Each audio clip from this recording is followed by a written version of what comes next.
திருச்சபையின் சார்பாக நாங்கள் இங்கே வந்து எங்களால் முடிந்த சில உதவிகளை நாங்கள் இன்றைக்கு செய்து கொண்டிருக்கிறோம். குறிப்பாக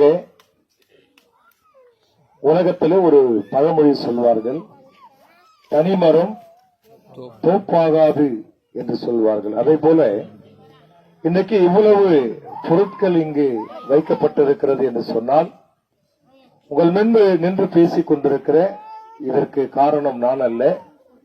இதற்கு காரணம் முழுக்க முழுக்க என்னுடைய திருச்சபையை சேர்ந்த சபை மக்கள். இது உங்களுக்கு தான் நான் சொல்றேன். நீங்க யாரும் கை தட்டாதீங்க. இப்ப இந்த ஜனங்களுக்காக நீங்க தான் கை தட்டணும்.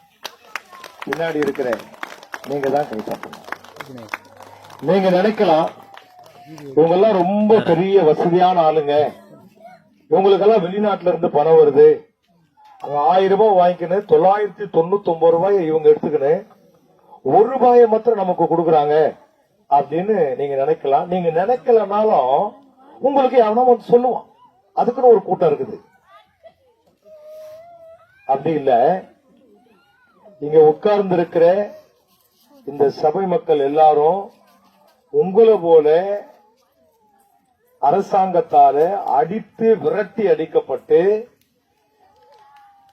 பல கோடிகளுக்கு சொத்தை எல்லாம் இழந்து இன்னைக்கு ஓட்டாண்டியா கிடைச்ச இடத்துல சின்ன சின்ன வீடுகளை கட்டி குடும்பம் நடத்தி குடும்பமாய் வாழ்ந்து கொண்டிருக்கிறார்கள். நிரந்தரமான வேலை அப்படியெல்லாம் இங்க ஒண்ணுமே இவங்களுக்கு கிடையாது. அவங்களும் டெய்லி வேலைக்கு போனாதான் அவங்களுக்கு வருமானம்.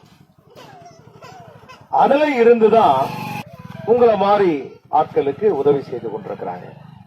அதனால இது வெளிநாட்டு பணம் கிடையாது, வெள்ளக்காரன் கொடுக்கிற பணம் கிடையாது, வசதி படைத்தவர்கள் கொடுக்கிற உதவி கிடையாது.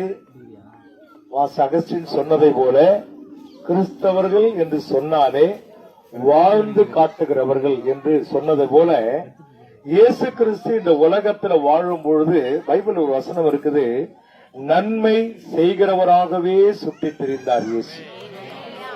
அவருடைய பிள்ளைகளா இருக்கிறதான நாங்க எல்லாரும் இயேசுனுடைய வழிகளை தொடர்ந்து பின்பற்றி, இயேசு எப்படி ஏழைகளுக்கு, சமுதாயத்தில் தள்ளப்பட்டு புறக்கணிக்கப்பட்ட ஜனங்களுக்கு உதவி செய்து அவர் அந்த ஜனங்களுக்காகவே வாழ்ந்ததை போல அவருடைய பிள்ளைகளாகிய நாங்களும் இன்றைக்கு அவரை போல வாழ்ந்து கொண்டிருக்கிறோம். இதுதான் உண்மை. ஒரு ஆமென் சொல்லாமா?